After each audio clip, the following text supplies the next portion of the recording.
భద్రాద్రి కొత్తగూడెం జిల్లా ఇల్లందు మండలం ముకుందాపురంలో నాటు సారాకి వినియోగించే బెల్లం విక్రయాలు కొనసాగుతున్నాయంటూ విశ్వసనీయ సమాచారంతో ఇల్లందు ఎక్సైజ్ శాఖ అధికారులు దాడులు నిర్వహించారు.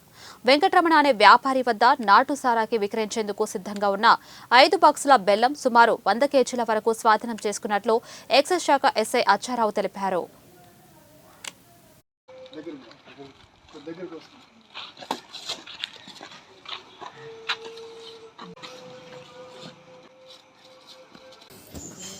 ఈరోజు ఇన్ఫర్మేషన్ మీద ముకుందాపురం విలేజ్కి రావడం జరిగింది. అక్కడ నాటు సారాయికి ఉపయోగించేటువంటి బెల్లం సీజ్ చేయడం జరిగింది. అతను పేరు వెంకటరమణ. అతని దగ్గర ఒక 5 బాక్సుల బెల్లం దొరికింది. ఆ బెల్లం సుమారు 100 కేజీలు ఉంటుంది. అతన్ని విచారిస్తే ఇది నాటు సారా తయారీ కోసమే తెచ్చి దొంగచాటుగా అమ్ముతున్నా అని చెప్పేసి చెప్పడం జరిగింది.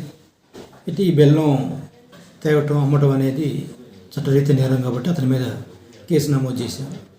తదుపరి చర్యల నిమిత్తం మనం కోర్టుకు తరలిస్తామని చెప్పేసి తెలియజేస్తున్నాం. ఈరోజు ఇన్ఫర్మేషన్ మీద ముకుందాపురం విలేజ్కి రావడం జరిగింది. అక్కడ నాటు సారాయికి ఉపయోగించేటువంటి బెల్లం సీజ్ చేయడం జరిగింది. అతను పేరు వెంకటరమణ. అతని దగ్గర ఒక 5 బాక్సుల బెల్లం దొరికింది. ఆ బెల్లం సుమారు 100 కేజీలు ఉంటుంది.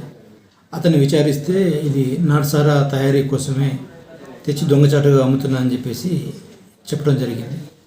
అయితే ఈ బెల్లం తేవటం అమ్మటం అనేది చట్టరీత్యా నేరం కాబట్టి